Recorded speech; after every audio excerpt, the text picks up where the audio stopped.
Why do early stage founders actually need a chief of staff way more than big companies? So let me start right here. Most founders don't wake up thinking, hey, I need a chief of staff right now, today. What they're actually thinking is, why am I still making every major decision? Or why am I still making a lot of decisions? Why does my calendar feel like a game of whack-a-mole? And why does everything slow down the second I'm not available? And usually when you try to get help, one of three things happen. You hire someone smart, but they need so much context that you're still involved in everything, or you hire someone great at execution, but they can't connect the dots across the business. Or you spend months training someone and somehow the work still lands back on your plate. Or even worse, they leave. So in some way or another, you seem to stay really involved. Because at least then you know that it's actually done right. So even for myself, I did this for years. Before I hired my chief of staff, my week looked like this. I was in every leadership meeting. I was the final stop for decisions that honestly may not even really needed me. My inbox was full of, hey, quick questions. My Slack chat was constantly full and me trying to guide people to do what they needed to do. And anytime I stepped away, priorities drifted and things just stalled. The business technically was working, but it only worked because I was constantly holding it together and holding everyone's hands. And that is actually where the real problem lies. So when I brought on a chief of staff, here's exactly what changed.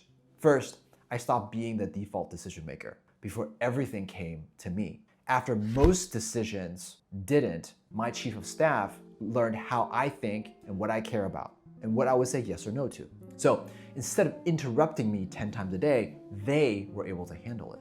Another thing is they were also managing me. They were also stopping me from taking care of things that maybe I didn't really need to take care of or be involved in things I shouldn't be involved in. And so when something came to me, it came with context, a recommendation.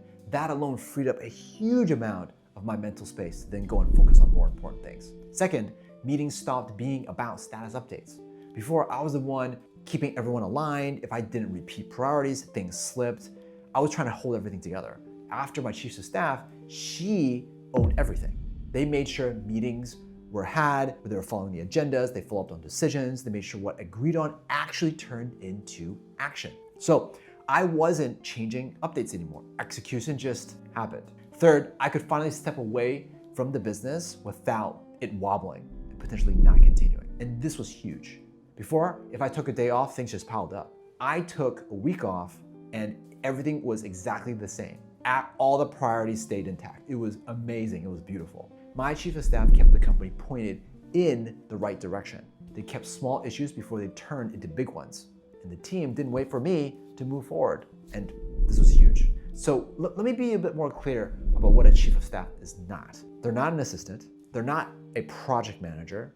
And they're not just there to shadow you on a meeting. A real chief of staff is your right hand, a lieutenant. They don't do all the work, they make sure that the right work gets done the right way, without needing you to be involved. And most founders get this sort of concept a little bit wrong. They think they need someone senior and someone with a fancy title. You do need people that are senior for other things, but what you actually need is judgment, like your judgment sort of outsourced a little bit, or someone who could make the same judgment as you do. Someone who could say, this matters, this doesn't. Someone who's comfortable pushing back. Someone who can hold the whole business in their head, not just one specific function. And you don't just hand them the keys on day one, when I didn't. They sat in on decisions with me.